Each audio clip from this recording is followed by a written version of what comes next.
Hey there, this is me, Malorian, and this is going to be some coverage of a tournament. So, the tournament's happening in 2 hours, and I'm looking forward to it.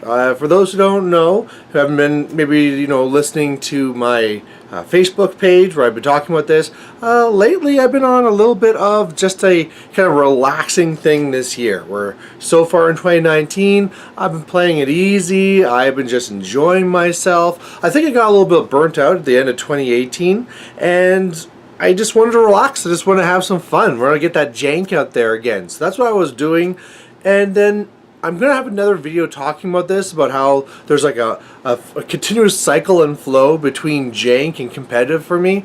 But now we're going to go right back into the competitive, which is a good time because coming up here in May is going to be the Alberta Classic. For those who don't know, again, I'm Canadian, I'm Albertan, and we have the system here. We can get points during the year and get to this invite-only event. They do a lot of things like this in other places. We do it here in Alberta.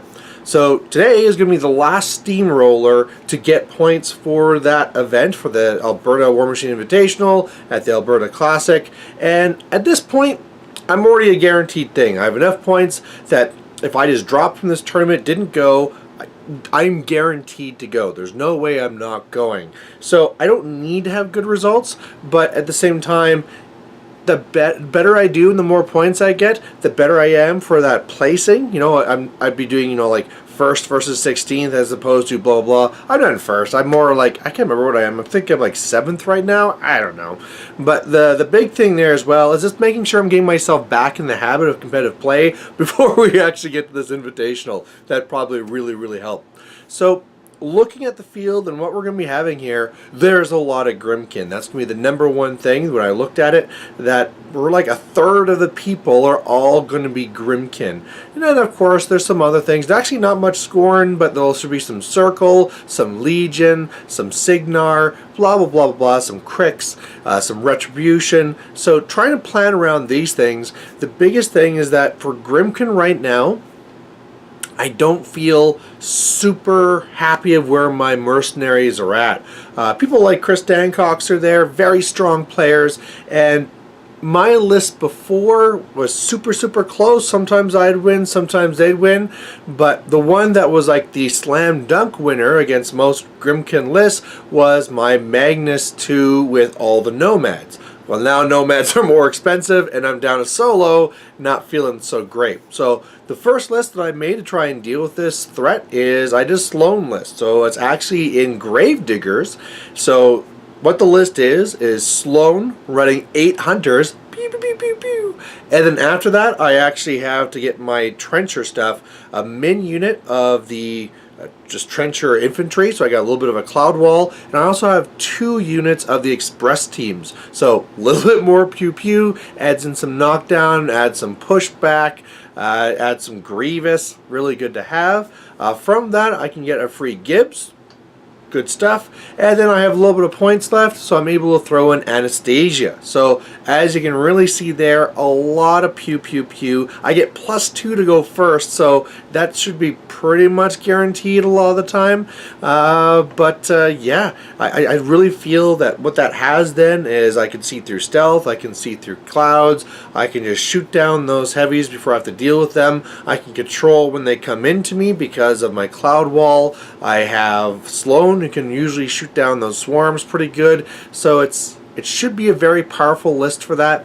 The big thing that's missing is that I used to make it so it's a split between Hunters and Fireflies, but right now I don't expect to see a lot of infantry there from the Grimkin, because a lot of their new tools will be coming out soon, but not yet. So I don't think I'll be seeing infantry lists there, and if I do, I still have actually quite a bit of shots, so it's actually not that bad. And even something like Finn, somebody thinks like, ho ho ho, Brian just has a bunch of Hunters, I'm going to send in all my infantry. Finn just goes, alright, and just eats all the way through them. So I think it's good, but again, since I made this list in this last week, I haven't had a chance to practice it. So it's not really a fair thing to say because I've played lots of Sloan with lots of Hunters, but I've never played this exact Gravediggers build before. I don't think I've actually played her in Gravediggers before. So again, a little bit of uncertainty. I might drop the ball and screw up somewhere.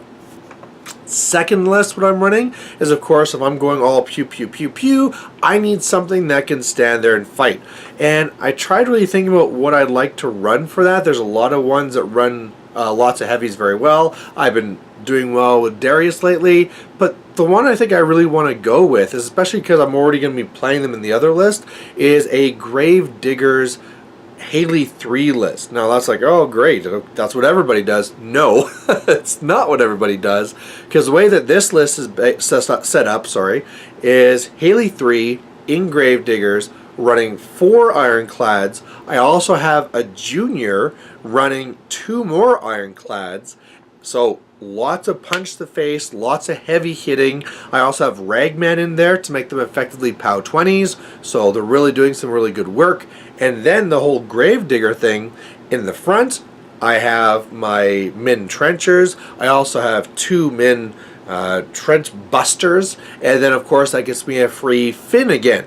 So really what's supposed to do is this big old grind where I got my cloud wall in the front, that this one's even better because they can hide behind, and then behind that wall I have frickin' 6 heavies that are effectively Mat 9s, Mat 9 POW 20s, and I got plenty of focus to fill them all up. So if you come into that cloud wall and pick a fight with those trenchers, I'm gonna wipe you out.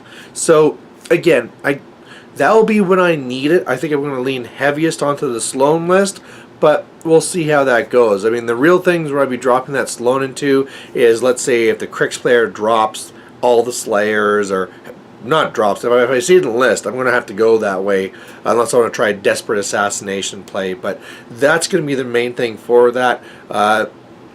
Looking through what other people have, I don't know when I'd not want to be running Sloan other than that situation.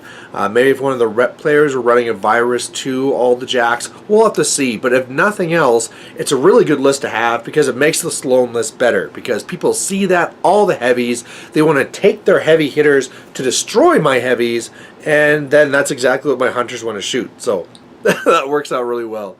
So what I'm hoping to do at this event is 3-1 or better. I mean, this is not one I want to go 2-2 at. I definitely don't want to go 1-3 or anything like that. I really am pushing to be somewhere in the top part of this tournament, either 3-1, maybe win it all, but we'll see. You know, again, there's a lot of good players being at this one. The field actually got a little bit easier because some of the top players recently dropped out. I was pushing on my Facebook page there that how we had an amazing Alberta Strong team that went over there to the OTC and won the whole thing. So all great players, pretty much all of them except for Dan Cox now want to have a break, so they're not going to be playing in this tournament. So hey, you know, that always makes things a little bit easier for me. But even with that, there's still a lot of very good players there that I have to be very worried about. So we'll see how it goes. So anyway, I'm going to make sure I have my camera. I better make sure that's in my bag. It's been a little while since I've used that thing. I'm going to try really hard to take all the pictures and make battle reports. And yeah, we'll have some fun along the way. So we'll see you in a little while. Bye.